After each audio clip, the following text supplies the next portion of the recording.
55 अरब चाहियो भनेर नेपाली जनतासँग भन्नु न, सबैले उठाएर दिन्छन्। मुलुकै बन्छ भने अफगानिस्तान बन्छ के मुलुक सिधै, त्यो नेपाल बनाउने उद्देश्यले ल्याएको हो।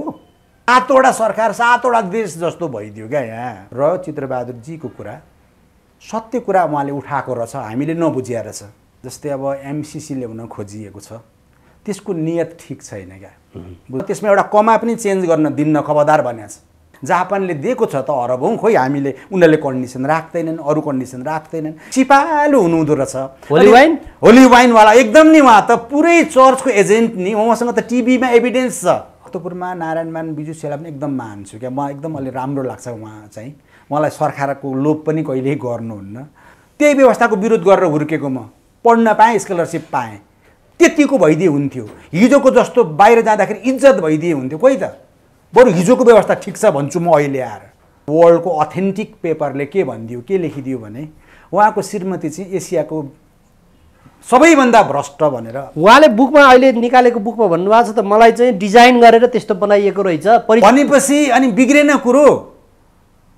अर्काले खेलाइयो भन्न पाइयो र आफ्नो श्रीमतीलाई कन्ट्रोल गर्न सक्नु परेन। भ्रष्टाचार चाहिँ नगर है, मेरो बेइज्जत नगर भन्नु परेन। त्यसकारण होइन, त्यो गल्ती भयो होला, अब छोडिदिउँ। भद्रकालीमा गएर हामी कसम खाँदैछौँ र जति पनि त्योमा जोडिन्छौँ बाँकी जीवन राष्ट्रको लागि भनेर समर्पण गरिदिन चाहन्छौँ। भनेपछि भद्रकालीमा कसम खाएर मुलुक निर्माणको अभियानमा लाग्छौँ हामीहरू। त्यो अब हामीले हार्नु भनेको झन्नै झन्नै मुलुकले हार्ने जस्तो हुन्छ। नेपालका सुन्दर दिन छन्, नेपाल बनिन्छ भन्यो भनेको चाहिँ देवभूमि हो, यो भनेको ज्ञानभूमि हो, यो भनेको वेदभूमि हो, यो भनेको वीरहरूको भूमि हो। देशीहरू जब खोज्दै आउन्न, नेपालमा पाइलो टेक्नका लागि मान्छेहरू लालायत हुन्न। मुलुक त त्यस्तो छ नि त हाम्रो, किन डेभलप भएन त? तर हेर्नु, उहाँहरूबाट धोका भयो, गर्न सक्नु भएन, टेस्टेड एन्ड फेल। करिब 3000 जति नेपाली युथहरू इजरायलमा गएर बेस्ट एग्रिकल्चर सिकेका छन् क्या। अहिले फर्किसके उनीहरू। प्रेस्टिज फिर्ता ल्याउनको लागि राज संस्थालाई बरु ल्याएर हुन्छ भने बरु गर्न तयार छौँ हामीहरू। अहिले विदेशीले त के देखे भने अब मान्छे कामदार चाहियो भने नेपालमा सम्पर्क राखेन, उनले बेचिहाल्छ नि भन्ने भयो। त्यस्तो होइन क्या। नेपाल बेस्ट संविधान भनिदिनु भयो, त्यसकारण फुटपाथमा पुग्नु भयो। पहिला मुलुक सोचौँ, मुलुकमा जन्म पाइएको छ, मातृभूमिभन्दा ठुलो केही पनि छैन।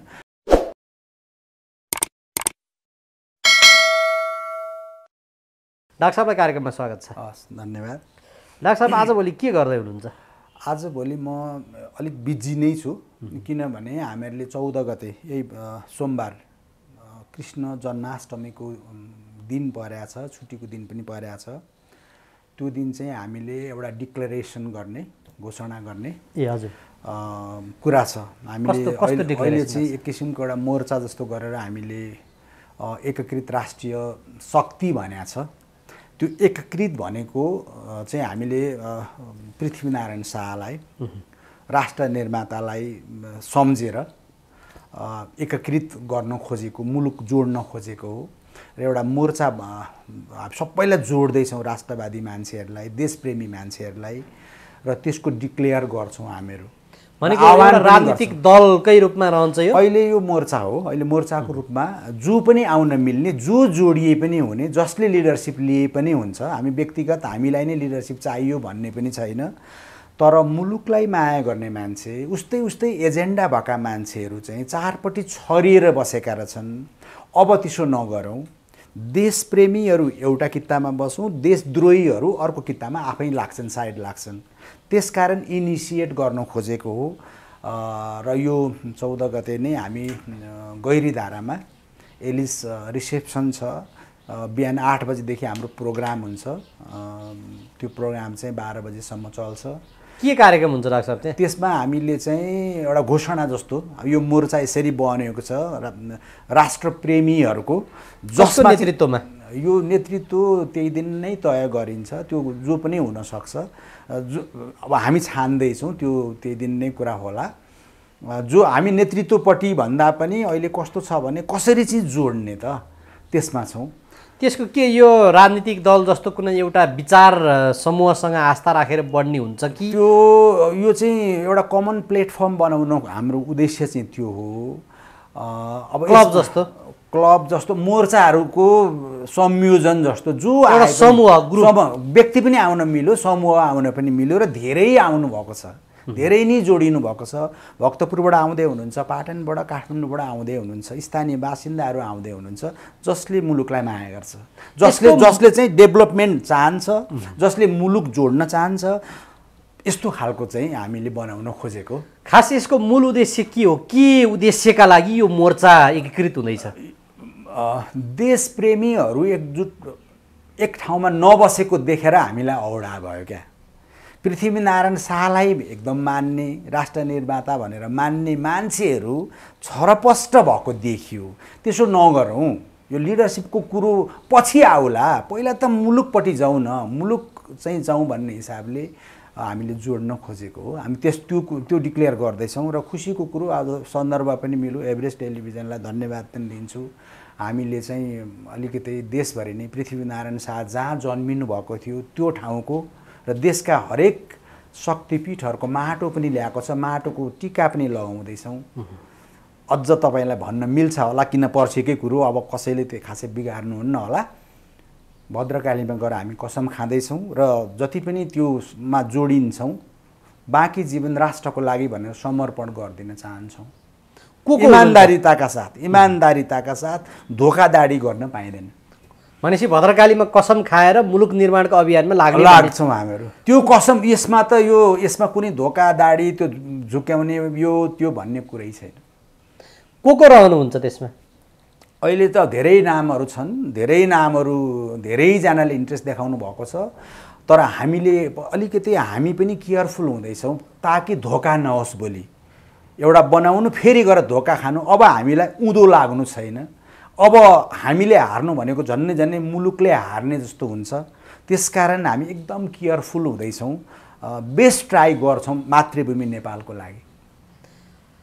अब यसको खास उद्देश्य चाहिँ के हुन्छ डाक्टर साहब? यसको यो मोर्चाले हजुर यो मोर्चा आवश्यक पर्यो, समयको माग रह्यो भने पछि यो पार्टीमा कन्भर्ट पनि हुन सक्छ।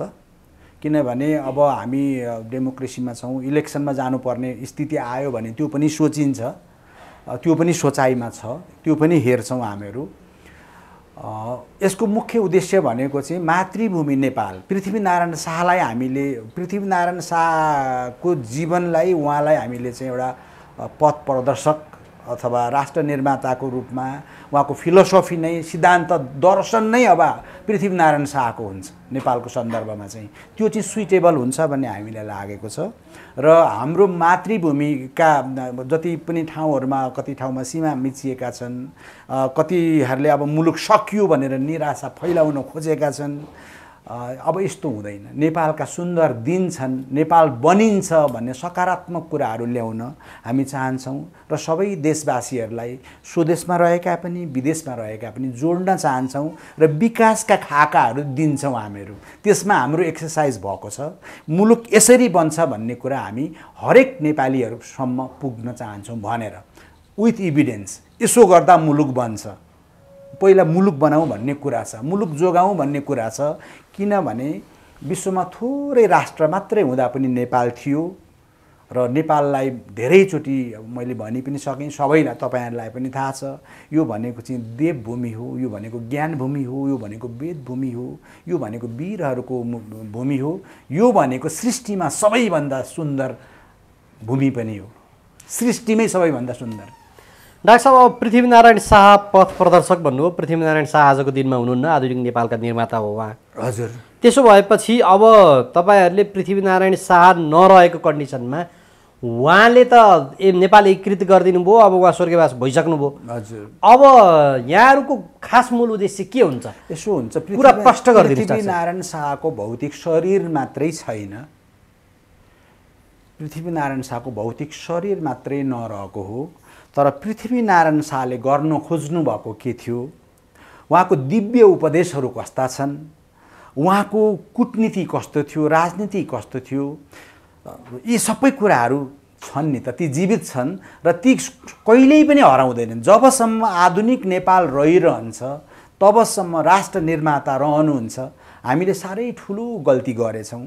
हुन त पहिला गल्ती भनेको के कुरामा गल्ती राख्छ? पुस 27 गतेका दिन एउटा राष्ट्रिय पर्वको रूप थियो क्या, पछि राष्ट्रिय एकता दिवसको रूप थियो, बहुत राम्रो थियो। पृथ्वीनारायण शाहलाई हामी सम्झिन्थ्यौँ, त्यो एउटा राष्ट्रभरि र संसारैभरि सम्झिने थियो। पछिल्ला दिनहरूमा जब दलहरूको सरकार बन्यो त्यसलाई चाहिँ काटियो। पहिला पृथ्वीनारायण त्यो पौष 27 गतेलाई पहिला डिलिट गरियो। कस्तो दुःख लाग्दो कुरा है। आफ्नो राष्ट्र निर्माताको एउटा चाहिँ भनौँ न मनाउनु पर्ने, सेलिब्रेट गर्नुपर्ने, देशभरि दीपावली गर्नुपर्ने, देशभरिका सबै दाजुभाइ दिदीबहिनीहरूलाई एक ढिक्का पार्नुपर्ने 4 जात 36 वर्णका कुरा थिए त्यहाँ, मिलाउनु त कता कता, त्यसैलाई काटिदिनु भयो। त्यसकारण ती दिन फेरि आउनुपर्छ र मिल्छ यो अहिले भनेदेखि अहिलेको तात्कालीन प्रधानमन्त्रीज्यूलाई म विनम्रतापूर्वक अनुरोध गर्छु, सेलिब्रेट गरिदिनुहोस् आगामी पौष 27। त्यो सरकारले सेलिब्रेसन गर्न थालेछ, हामी पनि होइन त्यसरी थिएन नि, बन्दै गरिसकेका थियो त। यो त व्यक्तिगत रूपमा संस्थाहरूले गरेका थिए, संस्थाहरूले मात्रै गरेका हुन् नि त। अब डाक्टर साहब, मूल उद्देश्य पृथ्वीनारायण शाहको वंशजको नेपाल राज्यमा पुनर्स्थापना भन्ने हो। अब एउटा मेयोको रूपमा चाहिँ चाहिन्छ भन्ने हामीलाई महसुस भयो, सिरियसली नै महसुस भयो। राज संस्था हुँदाखेरि चाहिँ मुलुकको इन्टिग्रिटी पनि रहने रहेछ, अरू मुलुकहरूले मान्यता पनि दिँदा रहेछन्, गिद्धे दृष्टि पनि लाउँदा रहेन रहेछन्। त्यसकारण हामी एउटा संवैधानिक राजा हुनु राम्रो हो, कार्यकारी प्रधानमन्त्री भइहाल्यो, हामी डेमोक्रेसीको प्र्याक्टिस गर्न सकिहाल्छौँ। अनि क्याबिनेट पनि ठुलो होइन, सानो नै रहोस् र धेरै पार्लियामेन्टेरियनहरू पनि नहुन्। मुलुकको मेन बजेट चाहिँ विकासमा जाओस्, हामी त्यस्तो चाहन्छौँ। भनेपछि राज संस्था सहित यो समग्र विकास निर्माण, हजुर, यो अहिलेको शासन व्यवस्थाको चाहिँ नि स्वरूप संरचना पुनर्स्थापना गर्ने भन्ने कुरा हो। अहिलेको त रिप्लेस गर्ने हो, परिमार्जन गर्ने, परिमार्जन अथवा रिप्लेस होइन। उहाँहरू नि त्यसरी आउनु भयो भने हुन्छ, उहाँहरूले पनि सोच्नु पर्यो। अब सिरियसली डिबेट गरौँ। अहिले जो छन् राजनीतिक दलहरू, उहाँहरूसँग हामी सिरियस डिबेट गर्न पनि चाहन्छौँ। बस्नु न त, हामीलाई कन्भिन्स गर्नु, अथवा तपाईँहरूलाई हामी कन्भिन्स गर्छौँ। राष्ट्र निर्माणको कुरा हो, मुलुकमा शान्तिको कुरा हो, अमन चयनको कुरा हो, र नेपाल विश्वमा नेपाल पनि माथि आउनुपर्छ। किन पर्छ भन्दा जब नेपाल धेरै माथि थियो, धेरैवटा कन्ट्री धेरै नै तल थिए। हेर्नु त कस्तो चित्त दुख्दो कुरा हो। नेपालमा त मान्छे विदेशीहरू जब खोज्दै आउन्न, नेपालमा पाइलो टेक्नका लागि मान्छेहरू लालायत हुन्न। मुलुक त त्यस्तो छ नि त हाम्रो, किन डेभलप भएन त? केले बिगार्यो? आफ्नो हातमा सबै सत्ता हुँदा पनि हामी खालि त्यो सत्ता कुर्सीमा कसरी पुग्ने खेलमा गयौँ नि त। बहुमत दिएको थियो, पुरै 2/3 जस्तै दिएको थियो, 5 वर्ष चलाउनु भनेको थियो, कोही त चलाउनु भएन नि त। झगडा गरिदिनुहुन्छ, कहिले यता कहिले उता मिल्नुहुन्छ, विरक्ति लाग्यो क्या। त्यसो नगरौँ, सबै मिलाउन हामी। भनेपछि शासन व्यवस्था पनि परिवर्तन हुने भयो। संघीयता के हुन्छ डाक्टर साहब? गणतन्त्र के हुन्छ? होइन, खारेजी हुने भयो। त्यो खारेजी संघीयता त मुलुकले धान्नै सक्दैन नि त। यो ल्याउनै गल्ती थियो क्या। हामीहरूले हो डिसेन्ट्रलाइज पावर डिसेन्ट्रलाइज गर्न खोजेको भए केन्द्र चाहिँ सिधै तल दिनु न त, भइगयो नि। सिधै तल दिँदाखेरि डाइरेक्ट जति दिए पनि भयो, निर्माण गरौँ, भइहाल्यो त। संघीयता यस अर्थमा महँगो हुने भयो कि त्यहाँ अब धेरै नै भयो क्या, मेन्टेनेन्स नै गर्न सकिएन क्या। 7वटा सरकार 7वटा देश जस्तो भइदियो क्या यहाँ। त्यसो भएको हुनाले अनावश्यक खर्च त्यता नगरौँ। यदि मुलुकलाई साँच्चीकै माया गरेको हो भने हामी त्यसलाई चाहिँ क्यान्सल गरिदिउँ, होइन, त्यसलाई क्यान्सलै गरौँ। त्यो सिरियसली नै भनेको छ। त्यसका अरू डिफेक्ट्सहरू हामी भन्छौँ। त्यो बिचको संस्थाको आवश्यकै छैन, माथि र तल गरिदिने एउटा। अर्को कुरो चाहिँ पावर, पिपललाई इम्पावर गरिदिउँ न त। स्थानीय रूपबाट जति पनि पावर दिए भइहाल्यो नि, केही फरक पर्दैन। मुलुक चाहिँ बनाउँ तर। भनेपछि यो एजेन्डा राजनीतिक रूपमा यो एजेन्डाहरू रहने भयो पर्सिको मोर्चाको। मुलुक राष्ट्र निर्माणका कुरा, मुलुकको सोभर्निटीका कुराहरू पनि छन्, होइन। अब मुलुकभित्र अन्याय हुनु हुँदैन र देशभित्रका युवाहरू बिक्री गरिनु हुँदैन। देशभित्र नै रोजगारी सृजना गर्नुपर्छ, त्यसको स्किम हामीसँग छ। अब आजको दिनमा त्यसो भने डाक्टर साहब, तपाईँले हिजोको दिनमा नि त कुनै राजनीतिक दलहरूमा आस्था जनाउनु भएको थियो, हो। लाग्नु भएको थियो। हजुर। अब त्यहाँ धेरै राजनीतिक दलहरूका आफ्नै विचार छन्, यो त बहुलताले भरिएको देश पनि छ। अब ती सबै आफ्नो हिसाबमा चाहिँ अगाडि बढिरहेका छन्। तपाईँले आह्वान गर्ने मोर्चामा ती सबै आउँछन् र होइन, सबै आउँछन् एकैचोटि भन्ने छैन। त्यसभित्र पनि भएन हो यो चाहिँ भन्ने मान्छे छन्। र खासमा भन्नुहुन्छ भने नेपाली जनता, पिपल जसलाई भनिन्छ, उहाँहरू एकदम इन्नोसेन्ट हुनुहुन्छ। उहाँहरू एकदम इन्नोसेन्ट हुनुहुन्छ र लजिक दियो भने उहाँहरूले साथ दिनुहुन्छ। किन दिनुहुन्न? किनभने हामी त त्यो वैज्ञानिक कारण सहितै जान्छौँ नि त। त्यसो भने आज खुलासा गरिदिनु न डाक्टर साहब, यो एभरेस्ट टेलिभिजनबाट हजुर खास मुलुक के गरेर बनाउँदै हुनुहुन्छ तपाईँहरूले? अहिले मुलुक बनाउने एउटा मात्रै क्षेत्रमा छोएर हुँदैन, यसका सबै क्षेत्र, सबै पाटोमा जोडिनुपर्छ। एउटा त पहिला त राष्ट्रिय भावना नै आउनु पर्यो, यो मुलुक हाम्रो हो, मुलुक बनिन्छ भन्ने भावना ल्याउनु पर्यो। धेरै निराशा फैलाइएको छ, धेरै निराशा फैलिएको छ। अब स्कुलमा पढ्ने भाइ बहिनीहरूको उद्देश्य नै के भयो भने पास गर्ने, +2 गर्ने, बाहिर जाने भइदियो। अङ्ग्रेजीमा मलाई साह्रै चित्त दुखाएको थियो क्या, म कोरियामा भएको बेलामा यो फोन आयो एउटा, सर यस्तै हो, अब सर आउनुभएछ, खुसी लाग्यो, बोल्न मात्रै भए पनि मैले फोन गरेको भन्नुभयो। अनि तपाईँ को भन्दा हजुर सर म चाहिँ स्पेसल इङ्ग्लिस लिएर मास्टर्स डिग्री गरेको मान्छे हो, दिनभरि घाँस काटेर आएको, आज यति हिलोमा तिग्रासम्म गनाउने घाँस काटेर आएको भन्नुभयो। तरक्कै रुएँ क्या म। र त्यो उहाँ एउटा सिम्बोलिक भनेको यसै गरी हाम्रा पढे लेखेका इन्टेलिजेन्ट हाम्रा छोराहरू, हाम्रा भाइ बहिनीहरू बाहिर गएको हुनाले साह्रै पीडा भयो। अब त्यो नगरौँ, उहाँहरूलाई घरमै बोलाउँ क्या। अहिले विदेशीले त के देखे भने अब मान्छे कामदार चाहियो भने नेपालमा सम्पर्क राखेन, उनले बेचिहाल्छ नि भन्ने भयो। त्यस्तो होइन क्या नेपाल। डाक्टर साहबको आफ्नो छोराछोरी अनि आफन्त पनि त विदेशमै हुनुहुन्छ? होइन, मेरो पनि हुनुहुन्छ, म पनि त्यसभित्रै पर्छु। त्यसकारण अब भएन भन्न मैले त्यसै कारण पनि खोजेको। अझै पनि म मात्रै होइन, थुप्रै बुवा आमाहरूका छोराछोरी बाहिर छन्, यो वा त्यो कारणले।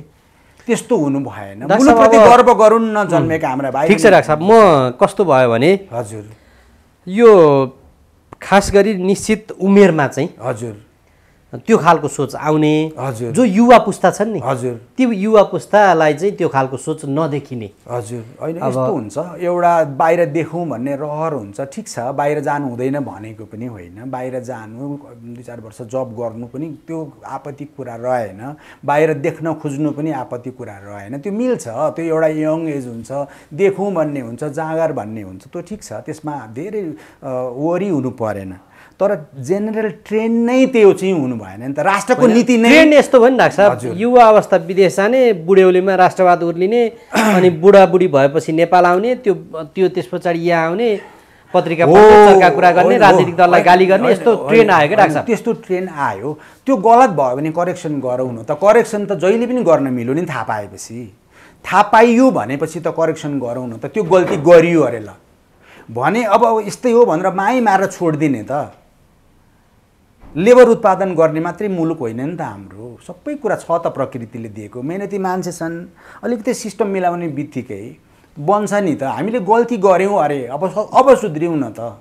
त्यो त पाइयो नि त। खासमा चाहिँ जस्तो हिजोसम्म हामी के भन्थ्यौँ 72 सालसम्म भने नेपाली जनताले आफैले हातैले लेखेको संविधान नभएको कारणले हजुर पहिला त मूल त कानुन चाहियो नि त, देशलाई निर्देशन गर्ने भन्ने कुरा गर्थ्यो। हजुर कानुन पनि ल्याइयो। हजुर त्यस पछाडि हातले लेखिन नि। सबभन्दा दुःख लाग्दो कुरा त्यही भयो क्या। करिब 4 वर्ष जति लाग्यो, करिब 100 अरब जति सक्यो, करिब 500-600 मान्छे नि थिए माथि लेख्ने।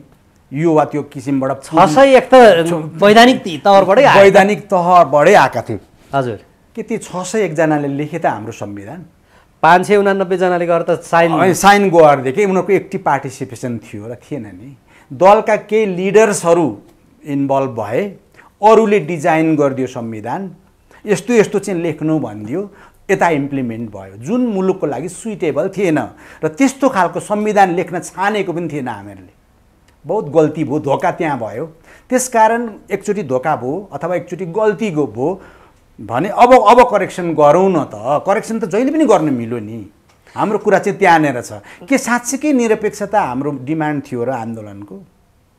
संघीयता र गणतन्त्रकै कुरा थिए त थिएनन् नि। डाक्टर साहब अब यी एजेन्डामा नि जस्तै हजुर धर्मनिरपेक्षताको हिसाबमा धर्मसापेक्ष संवैधानिक राज संस्था भन्ने राप्रपा नेपालले उठाएको थियो। हजुर उसले 24 सिट लिएर आएको थियो अघिल्लोचोटि। हजुर पछि खुम्चेर हेर्नुहोस् त अहिले त्यस्तो बिजोग छ। अब संघीयता खारेजीकै प्रसङ्गमा चित्रबहादुर केसीले पटक पटक उहाँको अहिले पनि एक सूत्रीय एजेन्डा हो संघीयता नेपालले धान्दैन है हुँदैन है भनेर अहिले पनि भनिराख्नु भएको छ। अब उहाँको राजनीतिक दलको हैसियत देखिहाल्नु भएको छ। हजुर अब यो परिस्थितिमा डाक्टर साहबहरूको दल आउने अनि यिनै एजेन्डाहरूलाई स्थापित गर्ने भन्नेमा जनताले अनुमोदन कसरी गर्देला? अब तपाईँलाई अब यो एकदम राम्रो प्रश्न सोध्नु भयो। यो धेरैमै इन्क्वायरी क्युरियोसिटी छ यस्तो खालको कुरामा। पक्का पनि हो जुन बेला कमल थापाजीहरूले अथवा राप्रपाले भनौँ न संवैधानिक राजा हिन्दू राष्ट्रको कुरा गरेका थियो त्यसकारण उहाँलाई मत दिएको हो नि त होइन। एक मत चाहिँ गाईलाई दिउँ भन्ने नि थियो। नेपालीहरू त्यो चाहँदा रहेछन् नि त है बुझियो नि। तर माथि गएर उहाँले गति छाडिदिनु भयो क्या। त्यो कुरा बिर्सिनु भयो। आफ्ना एजेन्डा छोडेर अर्को संविधान वर्ल्डको बेस्ट संविधान भनिदिनु भयो। त्यसकारण फुटपाथमा पुग्नु भयो। नेपालीलाई मन परेन त्यो कुरा। त्यसकारण त्यो धोका हुनु हुँदैन भन्ने कुराको ग्यारेन्टी हुनु पर्यो। र चित्रबहादुरजीको कुरा सत्य कुरा उहाँले उठाएको रहेछ हामीले नबुझिया रहेछ। त्यस अर्थमा चित्रबहादुर केसीजी उहाँलाई हामी धेरै बधाई पनि दिउँ र उहाँ ठिक हुनुहुँदो रहेछ। सत्य हुने बित्तिकै सबै एकैचोटि आउँछन् भन्ने होइन। कुनै न कुनै दिन सत्यले न्याय पाउँछ क्या। उहाँले उठाएको एजेन्डा ठिक छ उहाँलाई जस दिउँ। हामीलाई नै जस देऊ हामी नै पर्नु पर्यो भन्ने हाम्रो मान्यतै छैन। हामीले अरू केही खोजौँ पोस्ट खोजौँ भन्ने पनि छैन। मुलुक चाहिँ जसरी भए पनि बनाऊँ भन्ने मात्रै हो। जसले राम्रो एजेन्डा उठाएको छ त्यो एजेन्डालाई हामी मान्दिउँ। राप्रपाले उठाएको एजेन्डा हो भने ठिक छ त। अनि त्यो एजेन्डा अरूले उठाउनै पाउँदैन भन्ने पनि त होइन होला नि। हामी सबैले मन पराउन पाउँछौँ होला नि त। तर हेर्नु उहाँहरूबाट धोका भयो गर्न सक्नु भएन। Tested and fail. उहाँहरू पनि अहिले 3टा कि 4वटा टुक्रा हुनुहुन्छ। मिल्न त सक्नु भएन नि त। त्यसकारण त्यो जेनेरेसनले नि गर्दैन र अब आउने नयाँ जेनेरेसनले गर्नुपर्छ भन्ने हाम्रो कुरा छ। डाक्टर साहब अब उहाँहरू 3-4 टुक्रा अब यतापट्टि पनि हिजो डाक्टर साहब आबद्ध हुनुभएको यो नेपालको लागि नेपाली अभियान पार्टी त्यो पनि त्यस्तै छ। डाक्टर साहबहरूको अर्को मोर्चा बन्छ। अरू विभिन्न छन्। सुन्नु न म यस्तो छ म अहिले कतै यता म विगत केही समयदेखि कतै पनि त्यसरी आबद्ध भएको पनि छैन। कसैको मेम्बरसिप लिएको पनि छैन। कसैले उठाएका राम्रा कुरा छन् भने यो कुरा चाहिँ राम्रो लाग्यो भनेको छु मैले। त्यो भन्न मिल्छ। त्यस हिसाबले हो अहिले पनि हामीलाई पार्टी नै चाहियो पोस्टै चाहियो भोलि यो गरौँला तर मारौँला भन्ने इच्छा छैन। मातृभूमिको लागि केही न केही चाहिँ गरौँ न जीवन छँदै भन्ने लाग्यो हो। र यो अहिले मात्रै लागेको होइन। बच्चा अवस्थादेखि लागेको हो। जीवनभरि लागिरह्यो। तर जीवनमा धोका खाएको हुनाले अब चाहिँ धोका नखाउँ भनेको हो। अब यो सबै संसारमा राज्य सत्तामा परिवर्तन ल्याउने कुरा भयो। हजुर त्यसका 2वटा वैधानिक बाटो भए। एउटा त कि विद्रोही बनिदिनु पर्यो। हजुर हिजो माओवादीले चाहिँ मान्छे मारो बडाङबुडुङ बनाइदियो अनि यो अहिले चाहिँ विभिन्न चाहिँ व्यवस्थाहरू आए। अब कि चाहिँ जनताले चुनाव मार्फत अनुमोदन गरिदिनु पर्यो। जनताको अभिमत अनुसार त्यो चाहिँ यो गर्दैछौँ है भनेपछि उनीहरूले अनुमोदन गरिदिनु। हजुर अब सार्वभौम सत्ता सम्पन्न भनेको जनता नै जनता हो। त्यसका हामी विद्रोह र अशान्तिका कुरा चाहिँ गर्दैनौँ। कुनै पनि ठाउँमा हामी शान्तिपूर्ण किसिमले लजिकसहित नेपाली दाजुभाइ दिदीबहिनीहरूकोमा जान्छौँ। यसरी मुलुक बन्न सक्छ। अवसर यस्तो छ तपाईँहरू आफै अगाडि बढेर सरकार बनाउनुहोस् भनेर अपिल गरिदिन्छौँ। राम्रा मान्छेहरू जाउन् मुलुकलाई माया गरिदिउन् मुलुकको डेभलपमेन्ट होस् कसैलाई अन्याय नपरोस् कसैले हामीलाई नहेपोस् त्यति मात्रै चाहेको हो। होइन एजेन्डाको हिसाबले अहिले तपाईँले भन्नुभएको कुराहरूमा चाहिँ देशको स्ट्यान्ड चाहिँ जुन रहनुपर्छ त्यो रहोस् भन्नेमा सबै नेपालीहरू चाहिँ रहन्छन्। तर डाक्टर साहबले अघि नै मलाई के भन्नुभयो भने अब चाहिँ राष्ट्रवादी र राष्ट्रद्रोहीहरूको त्यो चाहिँ छुटिनु पर्यो। त्यो चाहिँ किन राष्ट्रद्रोही भनेका को हुन्? राष्ट्रद्रोही भनेका जसले मुलुकको हितमा बोल्दैनन्। जस्तै प्रश्न तपाईँलाई थाहा नै छँदैछ। जसले विदेशमा बनाइएको एजेन्डा घुसाउन खोज्छन् मुलुकको मर्म बुझ्दैनन् विदेशीको इसारामा चल्न खोज्छन्, मुलुकको आफ्नो धर्म परम्परा संस्कृतिलाई बेच्न खोज्छन् र अर्काको इम्प्लिमेन्ट गराउन खोज्छन्, जो डलरमा बिक्छन् अथवा अरू करेन्सीमा बिक्छन्। मुलुकको भन्दा बाहिर जसलाई माया छ, जसले मुलुकको सम्पत्ति बाहिर पुर्याएको छ, नाम खुलासा गर्दिन डाक्टर साहब। त्यो मैले किन यो सबैलाई थाहा भएको कुरा मेरै मुखबाट किन बोलाउनु पर्यो र? आवश्यक पर्यो भने हामी भन्छौँ, त्यो पनि भनिन्छ र चिनिसकेको छ, मिडियाले पनि चिनेको छ, मान्छेले पनि चिनेको छ। त्यसकारण म एउटा विगत 10 वर्षदेखि प्युरली एकाडेमिसियन मात्रै थिएँ, भइहाल्यो अब गर्ने, आफ्नो व्यक्तिगत रूपबाट भनेर मात्रै लागेको हो। कुनै कुराको इच्छा पनि छैन पनि, यस्तो र त्यस्तो मोह पनि मोहभन्दा माथि पुग्या हो। त्यसो भएको हुनाले सद्बुद्धि सबैमा आओस्, पहिला मुलुक सोचौँ। मुलुकमा जन्म पाइएको छ, मातृभूमिभन्दा ठुलो केही पनि छैन। मुलुक नहुँदा कस्तो हुन्छ त्यो पीडा देखेर आएको मान्छे क्या, म इजरायलीहरूको पीडा देखेर आएको हुनाले यहाँ जन्म पाउनु त धन्य हो। मातृभूमिप्रति हाम्रो कर्तव्य हुन्छ, सबैको हुन्छ र हामी भनेका त वीर बलभद्रहरू, भक्ति थापाका त्यो हामीसँग त्यो छ नि त हाम्रो शरीरमा त। डाक्टर साहब अब सब ठिकठाक पनि चल्दै थियो, राम्रो हिसाबको चाहिँ नि जागिर होइन, अब घर परिवार सबै चाहिँ सम्पन्न हिसाबले पनि बसिराख्नु भएको थियो। अब ती सबै हुँदाहुँदै अब हठात यो चाहिँ नि यस्तो राष्ट्रवादी यस्तो भयो क्या होइन, जब विभिन्न खालका कुराहरू आए नि, जस्तै अब एमसिसी ल्याउन खोजिएको छ, त्यसको नियत ठिक छैन क्या, बुझ्नुभयो? कुरो क्लियर भयो, मुलुक त सक्ने हिसाब ल्याइसक्यो नि त। त्यो पास गर्छु भन्छन्, लाजै पचाएर। संविधानभन्दा माथि कसैलाई राख्न मिल्छ? त्यहाँ शरम हुँदैन, बोल्न पनि लाज हुँदैन। सिधै ल्याउन खोजिसके उनीहरूले, केही नै नलाग्ने अरे उहाँहरूलाई, कुनै चिजै नलाग्ने अरे। त्यसमा परिमार्जन सहित पास, परिमार्जनको अर्थै छैन नि। अमेरिकन उता उहाँहरूले एम्बेसीले त भन त्यसमा एउटा कमा पनि चेन्ज गर्न दिन्न, खबरदार भनेको छ। त्यो हिम्मत कसरी आयो भन्दा पास गराउन खोज्नेहरू बिके नि त, कुरा त्यहाँ छ। बोल्नु पर्यो कि परेन? अब अहिले भनेको छैन नि परिमार्जनको अर्थै छैन। परिमार्जनको अर्थ माधव नेपालले त्यो भन्नुभएको छ, होइन उहाँलाई त जसरी प्रचण्डले त्यही भन्नुभएको छ, केपी ओलीले त्यही भन्नुभएको छ। मलाई कुनै लिडर्सहरूलाई अब गाली गर्नु पनि छैन, मलाई त्यो बोल्नै गाली होइन, जस्तो अहिले त वैधानिक हिसाबले भन्नुहुन्छ भने उहाँहरूले ल्याउन खोजे भयो नि त, भइहाल्यो नि। परिणाम त उहाँहरूले भोग्नुहुन्छ, मुलुकको हितमा छैन। अफगानिस्तान बन्छ क्या मुलुक, सिधै त्यो नेपाल बनाउने उद्देश्यले ल्याएको हो। तपाईँसँग लजिक छ? नेपाल बनाउने उद्देश्य नै छैन त्यसमा। अहिले हामीलाई गोरखपुर पुर्याउनु परेको छैन, ल्याउ न त हस्पिटल बनाऊ, अरू प्राइमेरी हेल्थ केयर सेन्टरै पुगेका छैनन् मुलुकमा, शुद्ध खानेपानी पुगेका छैन मुलुकमा, त्यतापट्टि लगाउ न त पैसा, त्यतापट्टि छैन। अर्कै टार्गेट गरेर ल्याइएको छ, झुक्क्याउन खोजिएको छ। त्यो भएको हुनाले कुरा सिरियस छ। नागरिकता सम्बन्धी कुराहरू पनि आइरहेछन्, चुरे भावर सक्ने कुरा पनि आइरहेछन्। मुलुक सक्ने कुरा देखेको हुनाले विवश भयो।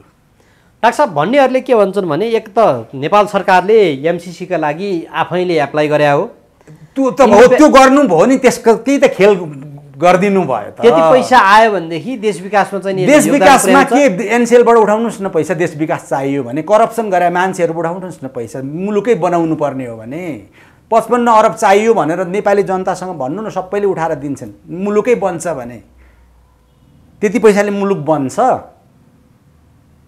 त्यति पैसामा अड्केको हो भन्नेहरूले यो भनिरहेछन् हो।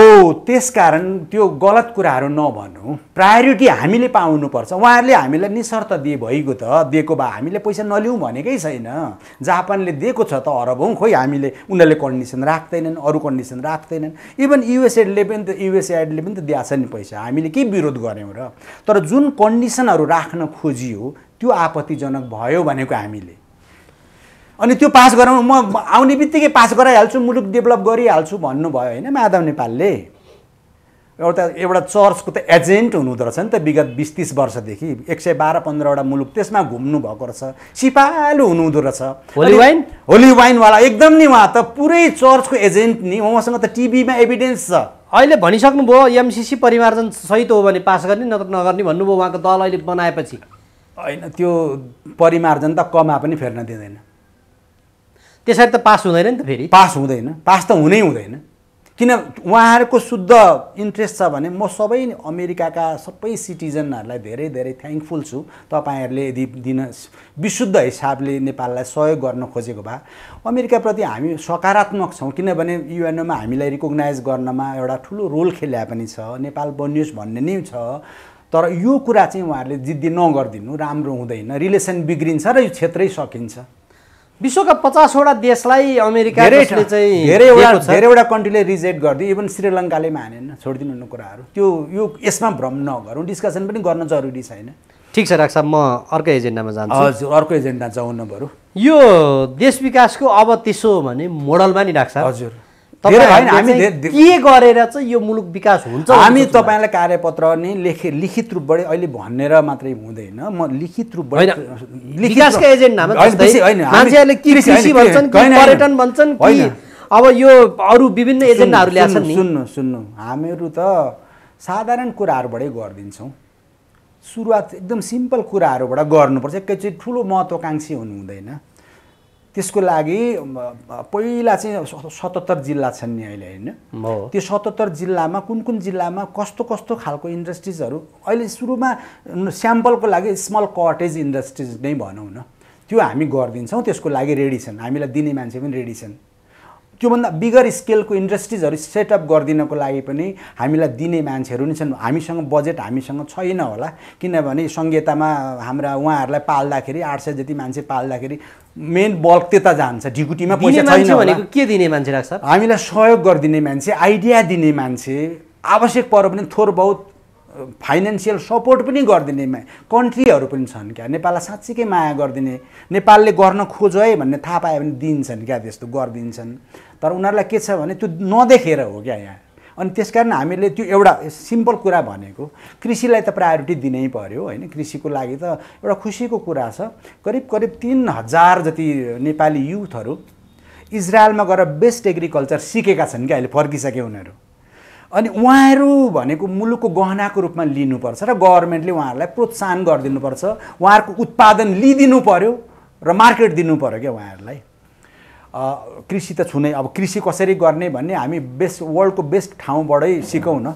र मलाई त एग्रिकल्चरमा त इजरायल राम्रो लाग्छ है। अब हुन त अरू कन्ट्रीले पनि, इटालीले पनि राम्रो गरेको छ, जापानको राम्रो छ, कोरियाको पनि राम्रो छ, तर टेक्नोलोजीमा चाहिँ अहिले पनि म इजरायललाई नै मन पराउँछु। र उनीहरूले नेपालको लागि टेक्नोलोजीमा ट्रान्सफर गरिदिन्छन्। हाम्रो महामहिम राजदूत त हेर्नु त्यो एग्रिकल्चरको फिल्डमा गएर डोकामा मल बोकेर हिँड्नुहुन्छ, कोदालो चलाइदिनुहुन्छ, दाउरा चिर्दिनुहुन्छ। नेपालीले गरून् भनेर हामीलाई एउटा चाहिँ प्रोत्साहन दिएको क्या उहाँले। त्यस्तो पनि हुनुहुन्छ। त्यसकारण त्यस्ता धेरै राष्ट्र चिनिएको छ। एग्रिकल्चर हुनसक्छ, पर्यटन हुनसक्छ, इभन धार्मिक पर्यटन नै हुनसक्छ, होइन? धार्मिक पर्यटन नै हुनसक्छ। अब इन्डस्ट्रिजका कुराहरू आइहाले, लगायतको थुप्रै कुराहरू छन् कि अब अहिले एकैचोटि सर्लक्कै यसरी भनेर मैले भन्नुभन्दा पनि हामीसँग पनि विज्ञ हुनुहुन्छ, हामीले पनि कार्यपत्रहरू यसरी यसरी बनाउँछौँ भनेको छ। धेरै कुरा छन्, हामी गर्छौँ नि, देखाउँदै जान्छौँ, भन्दै जान्छौँ, तपाईँहरूलाई हामी डकुमेन्ट नै दिन्छौँ। अब आजको मितिमा डाक्टर साहबको बुझाइमा अहिले देखिएका मूलधारमा देखिएका राजनीतिक दलहरू, हजुर, उनीहरूले राष्ट्रको लागि एजेन्डा बोक्न सकेनन्, विदेशीको इसारामा चले भन्ने हो भने सबै यसो गरौँ। त्यसमा पनि सबैलाई दोष पनि नदिउँ, किनभने सबैलाई दोष दिनु पनि राम्रो हुँदैन। त्यसभित्र पनि राम्रो गर्न खोज्ने, मलाई के थाहा छ भने राष्ट्र निर्माणको लागि भनेर वामदेव गौतमले एउटा ठुलो उनै तयार पार्नु भएको छ। यस्ता कुराहरूलाई हामीले एप्रिसिएट गर्छौँ। यही त मैले भन्न खोजेको, ती वामदेव गौतम, हजुर, अब रविन्द्र मिश्रको पनि कुरा होला, चित्रबहादुर केसीको डाक्टर साहबले प्रशंसै गर्नुभयो। अब नेपालका लागि नेपाली अभियान हामी चाहिँ बनाउँछौँ देश भनेर ठिक छ नि, उहाँहरूलाई शुभकामना। सबै एउटै ठाउँमा आउने हो कि यो छुट्टिने हो? यो चाहिँ होइन, एकै ठाउँमा आउने। हाम्रो प्रयास भनेको चाहिँ त्यसमा हो, छुट्टिएर चाहिँ हुँदैन। म त कति भने भक्तपुरमा नारायणमान बिजु सेला पनि एकदम मान्छु क्या, म एकदम अलि राम्रो लाग्छ उहाँ चाहिँ। मलाई सरकारको लोभ पनि कहिल्यै गर्नुहुन्न। एक किसिमले भन्नुहुन्छ भने भक्तपुरमा धेरै थोक भएको छ क्या। उहाँहरूलाई पनि जोड्न चाहन्छौँ, चित्रबहादुर केसीज्यूलाई पनि जोड्न चाहन्छौँ, वामदेव गौतमहरूलाई पनि जोड्न चाहन्छौँ, रविन्द्र मिश्रहरूलाई पनि जोड्न चाहन्छौँ, अरू पनि धेरै हुनुहुन्छ, सबैलाई जोड्न चाहन्छौँ। हामी कुल्ली बसौँ, हामी एकअर्कामा गाली गलोच नगरौँ, जे जस्ता भए छोडिदिउँ, अब चाहिँ मिलौँ, अब चाहिँ अगाडि बढौँ भन्ने हाम्रो आपसी सद्भावको लागि मात्रै हाम्रो प्रयास हो। हाम्रो कुनै अरू मकसद चाहिँ छैन।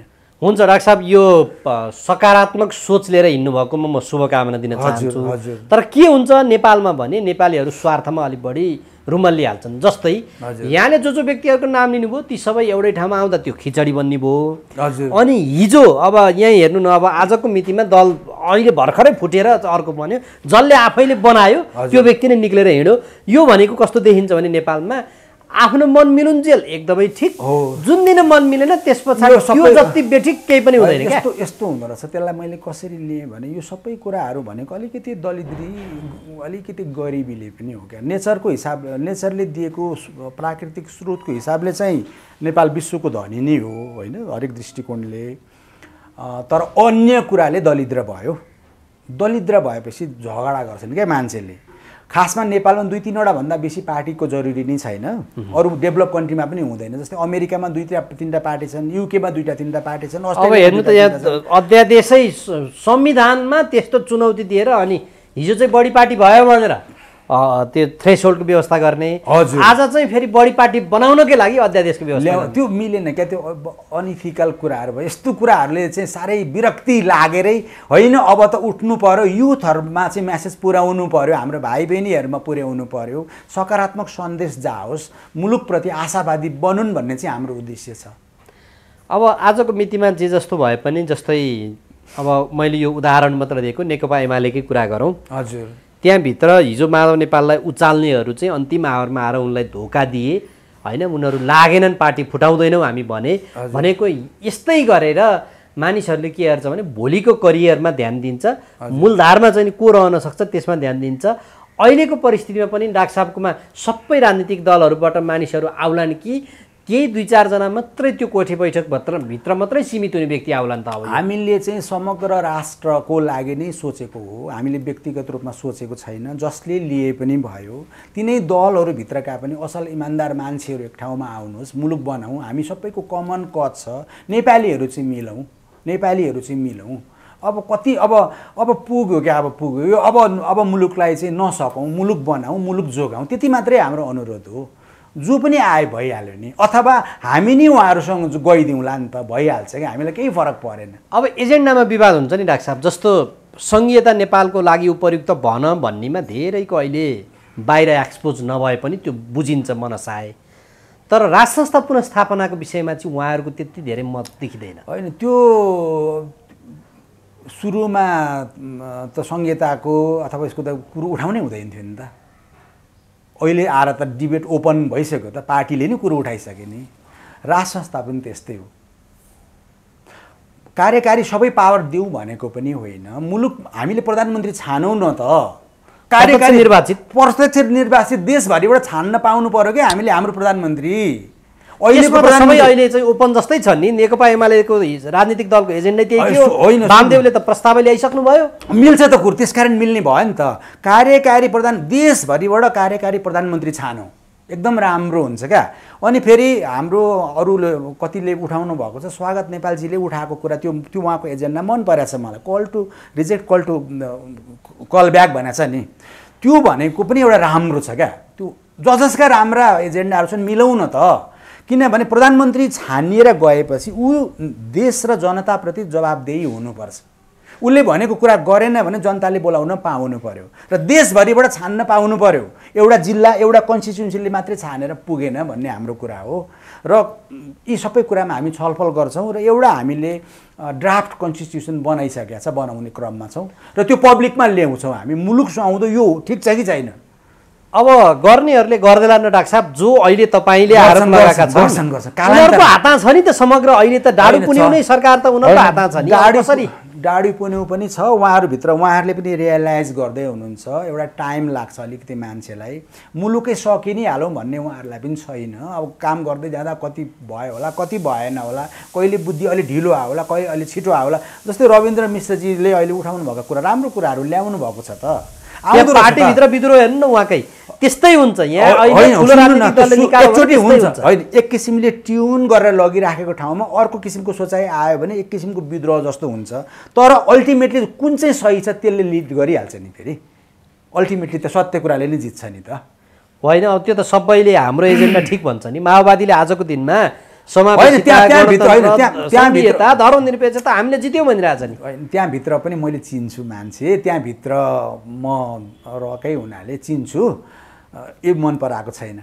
केही मान्छेहरूले भन्न नसक्नु बेग्लै कुरा हो, भित्रभित्र चाहिँ यसरी मुलुक हुँदो रहेन रहेछ, गल्ती गरिएछ भन्ने नै छ। र उहाँहरूले सिन्सियरली तपाईँलाई भन्दिनँ खुलासा गरिदिनु, माओवादीका एकदम रेस्पोन्सिबल मान्छेहरूले के भन्नुभयो भने ती एजेन्डा हाम्रा थिएनन्। उहाँहरूको खास एजेन्डा के रहेछ त? होइन, त्यो जुन एजेन्डा संविधानमा पर्यो नि ती एजेन्डा थिएनन् अरे क्या उहाँहरूको, उहाँलाई पनि थाहा छैन अरे। गुण धर्मनिरपेक्षताको यी आदि उदी कुराहरू थिएन नि त, आन्दोलनमा पनि थिएन, कहिले पनि थिएन भन्नुहुन्छ। राजाको विरुद्धमा आन्दोलन भएको थियो, राजा पनि उहाँहरूले कहाँ एक किसिमको राजतन्त्रलाई नै उखल्ने भनेको थिएन नि त। एक किसिमको राजतन्त्र त स्वीकारिसक्नु भएको हो नि त, टकै भएको छ त। माओवादी र राजाको त टकै भइसक्यो हो। मान्छे चिन्छु म, टक गर्ने मान्छे, उहाँसँग मेरो कुरै। अब यो कसले खेल्यो त राज साहब? अब यहाँ धेरै खेल मलाई जहाँसम्म लाग्छ अलिकति युरोपियन युनियनले खेलेको छ अलिकति है। अब युरोपियन युनियन भन्ने बित्तिकै अलिकति हाम्रो अलिक शक्तिशाली, संसारको सबैभन्दा शक्तिशाली राष्ट्रले इन्फ्लुएन्स गर्छ उसलाई। अलिकति साउथको पनि इन्ट्रेस्ट थियो त्यतिखेर चाहिँ के इन्ट्रेस्ट थियो भने अब राजतन्त्र सकिदिने, उहाँहरूको पर्सनालिटी क्लास थियो, राजतन्त्र सकिदिने र नेपाललाई चाहिँ कमजोर पार्ने, मिल्यो भने चाहिँ यसलाई चाहिँ यसो आफ्नै एउटा प्रान्त जस्तो एउटा मुख्यमन्त्री बनाइदिने खालको यता हाम्रो दक्षिणतिरको पनि इन्ट्रेस्ट थियो। अब त्यो इन्ट्रेस्टले काम गर्दैन, किनभने नेपालीहरू त्यस्तो नेपालीलाई नचलाउनु राम्रो, मिलेर बस्नु राम्रो। र मान्छेहरूले हेर्नु त्यो 200-300 वर्ष अगाडि इन्डिया भन्थे, म्याप एउटा तपाईँलाई देखाइदिउँला क्या, त्यहाँ भारत पनि छैन तर नेपाल छ हेर्नु। त्यही त अब मान्छेहरू के भन्छन् भने राज साहब, जस्तो सिक्किम बन्ने भयो भन्ने पनि कतिपयको चाहिँ आशंका छ। होइन, सिक्किम होइन, यो हाम्रो चाहिँ नेपालीहरूको एउटा के रह्यो भने अन्तिममा कालान्तरमा साँच्चीकै मुलुक क्राइसिसमा गयो भन्ने पर्यो र बचाउनु पर्ने भयो भने हरेक घरबाट नेपाली निक्लिन्छन् क्या। मुलुकलाई साह्रै माया गर्छन् नेपालीहरूले। नजान्नु बेग्लै कुरा, नबुझ्नु बेग्लै कुरा, झुकिनु बेग्लै कुरा, तर मुलुकको सवाल आयो भने जहिले पनि नेपालीहरू मातृभूमिप्रति लोयल हुन्छन्। कतिसम्म भने हेर्नु, अर्काका मुलुकको लागि पनि हाम्रा कति मान्छेहरूले जीवनको आहुति दिएका छन्। त्यो त आजकै दिनमा पनि छन् भनेपछि आफ्नै मुलुक साँच्चैकै पर्यो भने अहिले एउटा राम्रो चाहिँ यो मिडियाले गर्दा पनि भयो होला, यो चाहिँ धेरै राम्रो भएछ क्या। अहिले त विश्वभरि नै कुरा पुग्दो रहेछ एकैछिनमा, 1 घन्टाभित्र विश्वभरि रहेका मान्छेले हेर्ने भनेपछि त अबका मान्छेहरूले त बुझ्छन् नि कुरा, एनालाइसिस पनि गर्छन्, स्टडी पनि गर्छन्, कुन ठिक कुन बेठिक भन्ने पनि हेर्छन् होइन।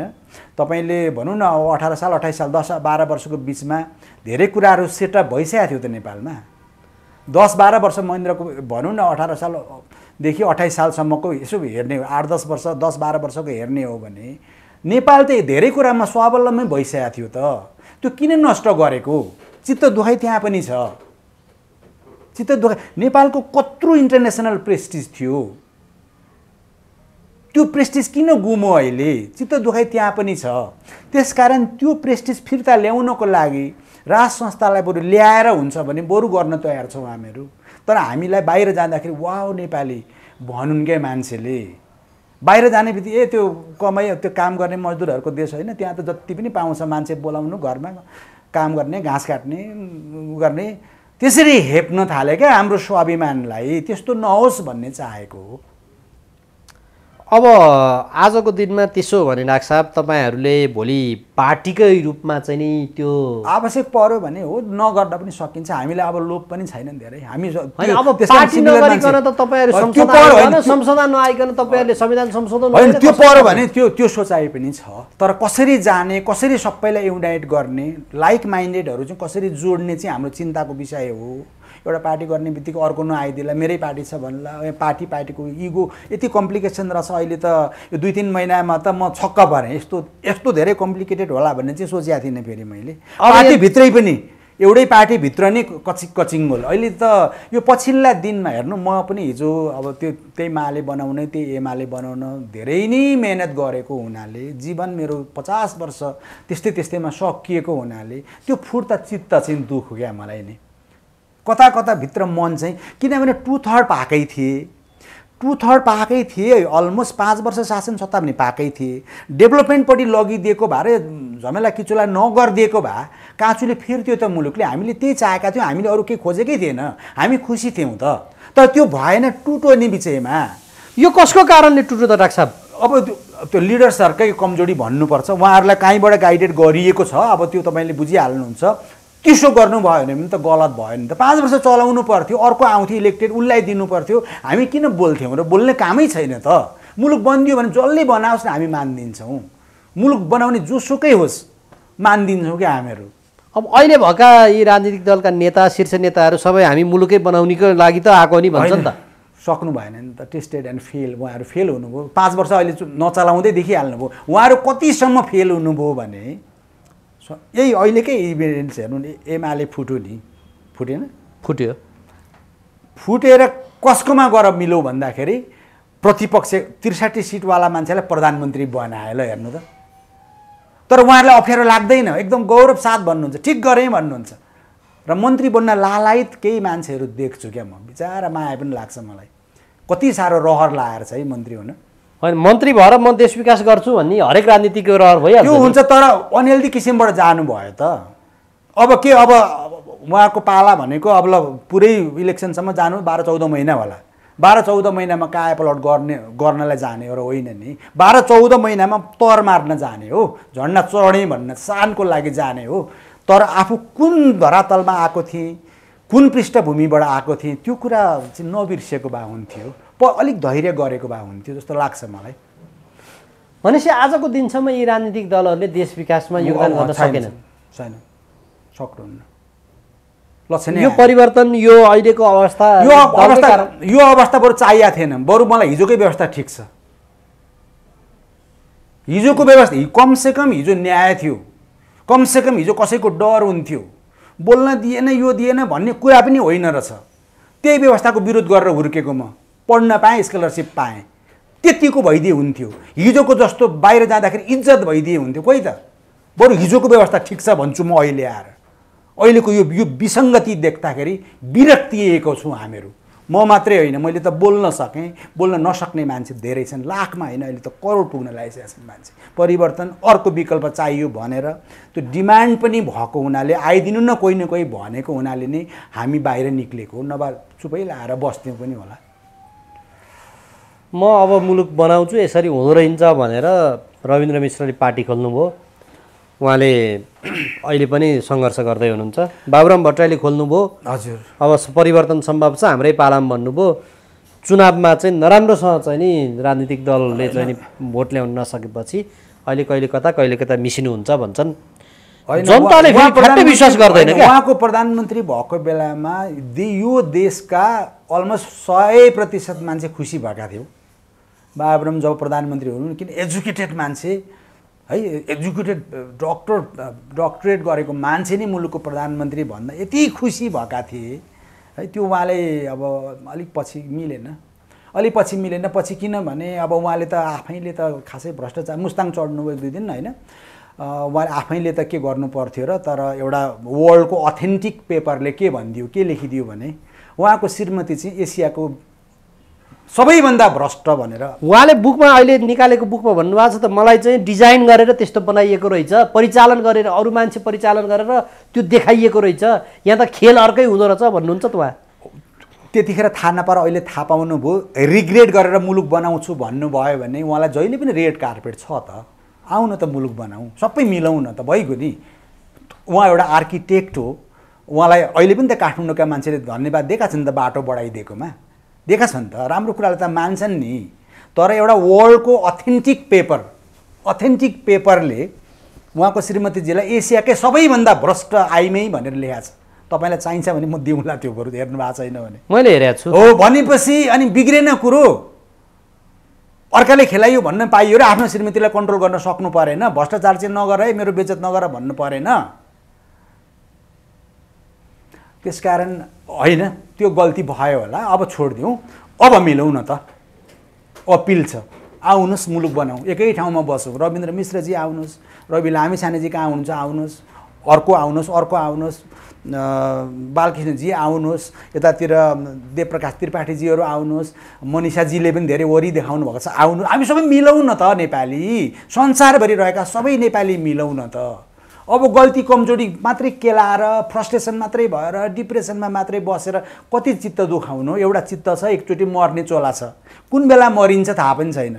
कमसेकम मर्ने बेलामा आत्मग्लानि र त्यो पीडा नहोस् न, मातृभूमिप्रति गद्दारी गरेँ भन्ने नपरोस्, कमसेकम ट्राई त गरेका थिएँ भन्ने एउटा सन्तोष मिलोस् न हामीलाई, त्यति खोजेको।